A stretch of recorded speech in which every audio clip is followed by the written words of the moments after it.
This is the third part of our Mycobacteria lecture, and this is a very short lecture. We're going to focus on Mycobacterium leprae, which is also which causes the disease leprosy, which is also known as Hansen's disease. So Hansen's disease or leprosy is a chronic infectious disease that the mode of transmission is unclear. Um, there's a lot of hypotheses, but the exact mode is not known for certain. Children tend to be more susceptible to Mycobacterium leprae infections. Males are infected more commonly than females in endemic areas. And most people feel that transmission is due to long-term skin-to-skin contact or contact with nasal discharge. So this is not something where you would walk by someone with leprosy and you would get infected. So this leprosy is only seen in certain areas of the world where it's endemic, and usually people don't get it unless they've been in contact with other people with leprosy for a long period of time. There are two major forms of leprosy. There's tuberculoid and lepromatous. So tuberculous or tuberculoid leprosy is usually self-limiting. You get single skin lesions. There is some nerve involvement, so you will get patches of or areas that have anesthesia, so no feeling. So this can be very dangerous because if it happened to be that you didn't have any feeling in your hands, you can touch something that's really hot, like a stove that's turned on, and not know it and then get a serious burn.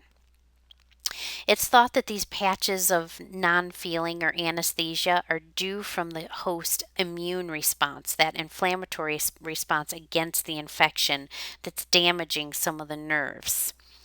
These organisms are rarely found in the tissues when tissue biopsies are stained and looked at. So this is just demonstrating that nerve damage that can happen with this type of leprosy.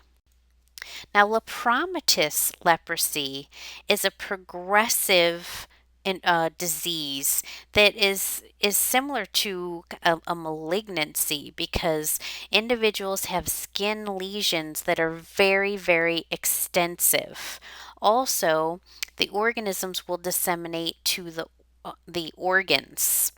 Individuals with lepromatous leprosy get hypopigmentation of the skin, so they'll get areas of the skin that are much lighter than their normal skin color. And there's these nodular, very granuloma-like skin lesions that can be all over the body. And these skin lesions, the organisms can get into the bone and cause deformities. So commonly people will have deformed noses and fingers and things like that. Now the nerve involvement with lepromatous leprosy is not as severe as that of tuberculous leprosy. So here are some typical lesions, skin lesions, that you would see in individuals with leprosy. And here you see the deforming nose and fingers from lepromatous leprosy. So that humans are the major source of infection, and also the organism can be carried in armadillos. So there are areas of the United States, such as Louisiana and Texas, that have armadillos, and you can find Mycobacterium leprae in armadillos. And in research laboratories, they will commonly use sometimes armadillos to grow Mycobacterium leprae because you can't use artificial media to grow it. So again, transmission probably long-term direct contact with people with leprosy. And there are individuals that have been in contact with people with leprosy for many, many, many years that never get it. So there's thought that you have to be susceptible to the infection and then have a long-term contact in order to become infected.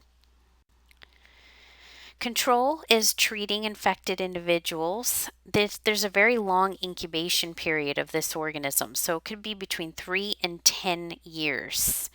And a long, long time ago, there used to be um, they used to isolate everyone with leprosy.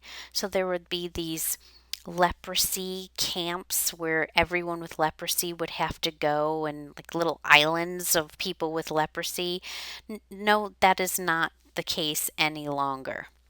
So leprosy can be treated with sulfone type sulfonamide medication, but individuals may need to be medicated for life. So there's individuals that get medicated, they get better, but when they go off the medication, the leprosy comes back. How is leprosy diagnosed? Through tissue and skin scrapings. We already said it cannot be grown in artificial media, so that's one way to differentiate Leprae from other Mycobacterium species. You cannot grow it on the typical Mycobacterium media. Diagnosis is usually done through clinical symptoms, so individuals that have these skin lesions, depigmentation, areas of anesthesia, organ involvement, as well as a positive acid fast smear from one of those skin lesions.